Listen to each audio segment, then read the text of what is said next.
పలు కాలనీలు జల దిగ్బంధంలో చిక్కుకున్నాయి. భారీ వరద కారణంగా కృష్ణానదిలో భారీ పడవలు కొట్టుకొస్తున్నాయి.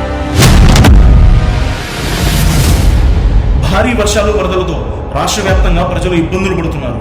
కృష్ణానదికి గత 121 ఏళ్లలో ఎన్నడూ లేనంత వరద ఉధృతి వచ్చి చేరింది.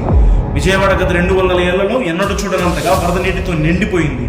ప్రజలందరూ విద్యుత్ సరఫరా లేక, ఆహారం లేక, తాగడానికి నీళ్లు లేక తీవ్ర ఇబ్బందులు పడుతున్నారు. ఇన్ని కష్టాలు చుట్టుముట్టిన ముంపు ప్రాంతాల ప్రజలు మాత్రం మనోధైర్యాన్ని కోల్పోలేదు.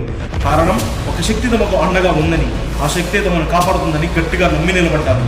ఆ శక్తి పేరే ముఖ్యమంత్రి నారా చంద్రబాబు నాయుడు గారు.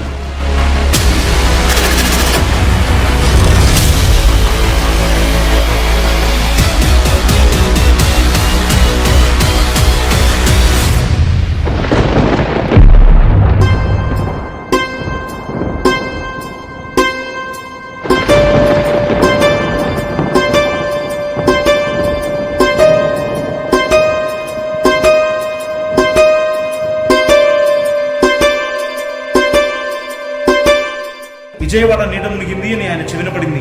అంతే, హుటాహుటిన విజయవాడ చేరుకున్నాడు. ప్రతి వీధిలో ఇబ్బందులు పడుతున్న వారి దగ్గరకు నేరుగా వెళ్లి నేను వచ్చానని భరోసా ఇచ్చాడు. విజయవాడ కలెక్టరేట్ని తన నివాసంగా మార్చుకుని విజయవాడ తేరుకున్నాకే ఇంటికి వెళ్తానని నిర్ణయించుకున్నాడు. అధికారులతో సమీక్షలు జరిపారు. విజయవాడ ప్రజలను ఎలా కాపాడాలో ప్రణాళికలు రచించాడు. కేంద్ర హోంమంత్రితో, ప్రధానమంత్రితో మాట్లాడారు. అవసరమైన బలగాలను, బోట్లను రప్పించారు. వరద నీటిలో చిక్కుకుపోయిన ప్రతి ఒక్కరికి ఆహారం, పాలు, తాగడానికి నీళ్లు అందేలా చూశారు. స్వయంగా తాను కూడా అందించారు. వరద పరిస్థితులను, సహాయక చర్యలను వివరించి ప్రతి ఒక్కరికి తాను అండగా ఉన్నానని భరోసా కల్పించారు. అర్ధరాత్రి 12 దాటింది. 1 గంట, 2, 3 గంటలైనా ఆయనకు మాత్రం టైం తెలియలేదు.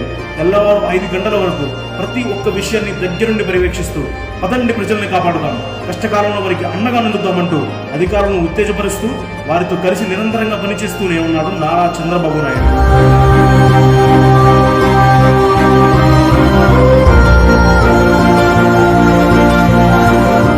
తోడు ఉన్నంత కాలం ఎలాంటి తుఫాన్లు, వర్షాలు, వరదలైనా తమని ఏమీ చేయలేవని అక్కడున్న వారందరికీ తెలుసు. అందుకే అంత కష్టకాలంలో కూడా బాధితులు ధైర్యంగా నిలబడ్డారు. చంద్రబాబుని the man of crisis management అని అందుకే అంటారేమో.